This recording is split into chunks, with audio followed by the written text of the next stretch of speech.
पैसे दे रहे हैं उससे भी राशन ही आ जाता है, या खैमे आ जाते हैं, राशन आ जाता है, मच्छरदानी आ जाती है। बल्कि हमने अभी एक कंपनी से कहा है और उन्होंने बड़ी मेहरबानी की है, वो कम कीमत में बना कर दे रहे हैं। 5 दिन के अंदर अंदर हमें वो कश्तियाँ बना कर दे रहे हैं। वो कश्तियाँ मोटर बोट्स हैं, वो हम भेजेंगे ताकि फटाफट राशन पहुँचने का सिलसिला जो है वो चलता रहे। जो लोग सड़क पे आने में कामयाब हो गए, रोड्स के ऊपर आ गए, उनको हम वहीं पे प्रोवाइड कर रहे हैं सारी चीज़ें। पका हुआ खाना भी देने की कोशिश करते हैं, उनको जितना मैक्सिमम हो जाए उनको राशन भी दे देते हैं, चीज़ें भी दे देते हैं। वो एक ट्रॉमा में है, वो खुद पका भी नहीं सकते इस वक्त। लेकिन जो लोग अपने अपने गाँव में बंद हो गए ना, वहाँ बच्चे गाँव इस तरह के बीच में गाँव है, 30-40 घर है और साइडों से ज़मीन नीचे है, तो पूरा का पूरा एरिया डूब जाता है, तो सिर्फ गाँव ऊपर रह जाता है। ज़्यादातर मैंने गाँव ऐसे देखे हैं। तो वो उसकी वजह से वो लोग वहाँ पे कंफाइन हो गए हैं, वहाँ पे बंद हो गए हैं, उनको कश्तियों के ऊपर राशन लेके आना पड़ता है। तो वो भी हम लोग करते हैं प्रैक्टिकली। बहुत खराब सूरत हाल है, अच्छे हालात नहीं है उनके, और जितना मुझे लगा था जाने के पहले बुरे हालात होंगे, उससे ज़्यादा बुरे हालात हैं। और अल्लाह ताला रहम करे, ये बहुत बड़ी आजमाइश है। मेरे ख्याल में पाकिस्तान की तारीख की जो बड़ी आजमाइशें थी उनमें से ये एक बड़ी आजमाइश है।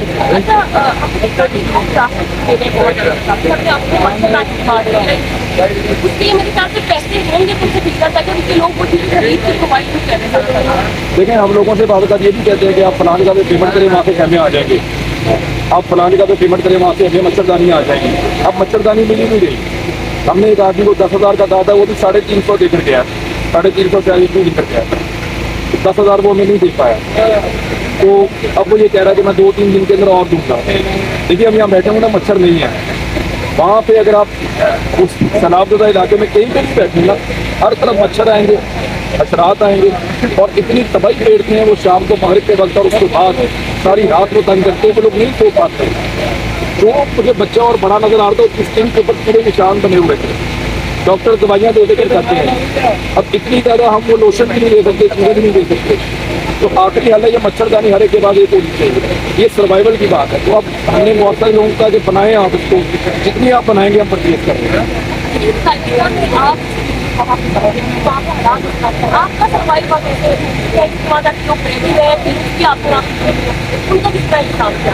देखिए, वो भी खैमे के अंदर रहते हैं। हम तो मैं तो ये काम नहीं करता, मुझे तो पता नहीं था। हम मुख्तलिफ तंजीमों के साथ मिलकर काम कर रहे हैं। मुख्तलिफ लोग जो तंजीमें काम कर रही हैं, उनके नौजवानों के साथ मिलकर काम कर रहे हैं। कुछ वॉलंटियर हमें मिल गए, उनको भी हमने भेज दिया है। कुछ डॉक्टर यहाँ पे आए थे, उनको भी हमने कैंप लगवा दिए। अब ये जहाँ पे भी तबाही आई है ना, इनके करीब शहर वाक़ हैं।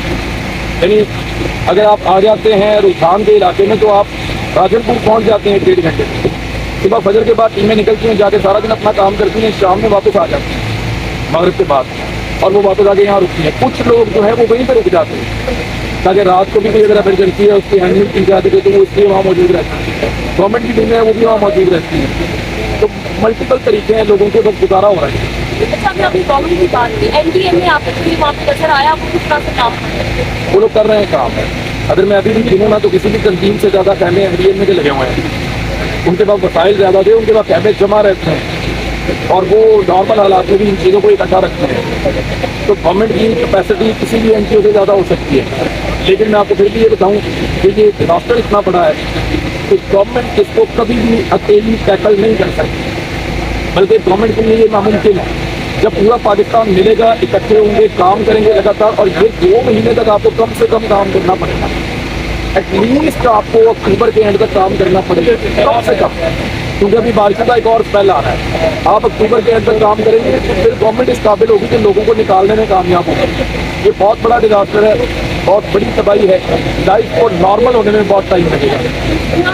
आपने कहा कि गवर्नमेंट इदारों को मिलकर काम करना है, लेकिन हम देखते हैं कि इदारे अपने एंड पे आकर काम कर रहे हैं। बहुत से ऑर्गेनाइजेशन हैं, बहुत ऐसे लोग भी हैं, और गवर्नमेंट जो अपने अगर ये मिल रहा है या नेशनल प्लान किया जाए तो ज़्यादा बेहतर नहीं हो सकता। देखिए, इस वक्त जो नेशनल प्लान की जरूरत है ना बच्चे, वो इसकी है कि जब भी कभी पानी आता है ना, तो वो दरियाओं के साथ साथ बह के समुद्र में चला जाता है। ये नेचुरल फ्लो इसको कहते हैं। जब सैलाब आता है तो दरिया का पानी ऊपर आता है और बाहर फैल जाता है। जब इस लेवल की बारिशें होती है ना, मैस लेवल के ऊपर, और सैलाब और ये सारा इकट्ठा हो जाता है, तो फिर हर तरफ पानी जमा हो जाता है। अब जैसे ही दरिया नीचे जाएगा, ये पानी दरिया में जाना चाहिए। उसूलन जब पानी नीचे जाए तो ये सारा फ्लो दरिया में जाना चाहिए, और जैसे ये फ्लो दरिया में जाए, ये निकल जाना चाहिए पानी। अगले 15 से 20 दिन के अंदर पाकिस्तान का पानी निकल जाना चाहिए सारा, लेकिन ये होगा नहीं। उसकी वजह ये है कि दरियाओं के करीब बटेरों की ज़मीनें, बटेरों ने बहुत बड़े बड़े बंद बांधे हुए हैं, उन बंदों की वजह से वो उसमें शगाफ नहीं डाल रहे। पीछे पानी गरीबों की, हारियों की, किसानों की ज़मीनों पर रुका हुआ है।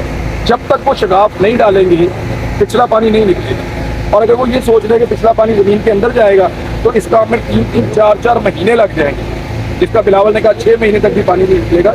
वो इसलिए कह रहे हैं अगर ये बटेरों की ज़मीनों में गवर्नमेंट एक नेशनल पॉलिसी बनाए, फौज उनका साथ दे, अपनी ताकत को इस्तेमाल करें, रेट ऑफ द गवर्नमेंट को इस्तेमाल करें, ये जहाँ जहाँ शगाफ डालना है ज़मीन में, बंद तोड़ना है उसको तोड़ें, सीधा वाटर फ्लो जाने दें दरियाओं के अंदर और दरियाओं के साथ वो पानी निकल के समुद्र में जाए। अच्छा इमरान खान साहब, आपको क्या वे फॉरवर्ड नजर आता है? हर साल सैलाब आते हैं, एनडीएमए अपनी रिपोर्ट भी जारी करता है, अलर्ट भी जारी करता है, सब कुछ। ये कब तक चलता रहेगा? क्या यहाँ पे आपको लगता है कि आगे कोई काम होगा, या हमें अवाम के तौर पे हम कैसे प्रेशराइज कर सकते हैं अपने हुक्मरानों को या इदारों को कि आप कोई काम करें ताकि हमारे लोग जो वो इस तरह से बेरोजगार लाइक घर उनके इस तरह से न जाए और इस तरह से हमारी पॉलिसी नहीं बनी इस बारे में, बड़ा अनफॉर्चुनेट है। हमारे पास पैसे भी इतने नहीं थे कि हम इस तरह की पॉलिसी बनाते थे, और जो पैसे थे वो हमने लल्ले तल्लों में ज़ाया किए हैं, करप्शन में ज़ाया किए हैं, लूट मार में ज़ाया किए हैं। सबसे पहले आपने ये करना होता है कि आपने अपने रिसोर्सेज को महफूज करना होता है। पानी से अच्छा सोर्स तो कोई नहीं है। पाकिस्तान को जितना पानी मिलता है ना, हर साल अल्लाह रब्बुल इज़्ज़त देते हैं। ये मैं नॉर्मल साल की बात कर रहा हूँ, इस साल की बात नहीं कर रहा, इस साल तो बहुत ज़्यादा है। ये 140 मिलियन एकड़ फीट पानी है जो आपको हर साल अल्लाह ताला देते हैं। इतना पानी आपको मिलता है, आप सिर्फ 13.5 मिलियन एकड़ फीट पानी जो है ना, 10% से भी कम पानी आप महफूज कर सकते हैं अपने डैम्स के अंदर। 91% पानी आपका चला जाता है समंदर में। ये इतना बड़ा क्राइम है, इतना बड़ा जुर्म है जो पाकिस्तानी करते हैं कि इसकी कोई सजा जो है ना बड़ी से बड़ी भी कम है। आलमी इदारों के साथ मिलकर आपको ये डैम बनाने चाहिए। हर डैम अपना खर्चा खुद पूरा करता है। 10 साल के अंदर डैम के पैसे वापस आ जाते हैं। वहाँ जो इजलास होती है, वहाँ जो फायदा होता है, वहाँ जो तजारत होती है, बाकी चीज़ें होती हैं, बिजली बनती है, हर लिहाज से आपके पैसे वापस आते हैं। इस पर पॉलिसी बननी चाहिए। हमें कम से कम 150-200 डैम मज़ीद बनाना चाहिए, और उन डैमों को बनाने के साथ साथ बनाने का बंदोबस्त करना चाहिए। वाटर को स्टोर करना चाहिए, कम से कम अपना 30% वाटर अगर आप स्टोर कर देंगे तो आपकी जो अजनास है जो आप पैदा करते हैं वो 3 गुना हो जाएंगे।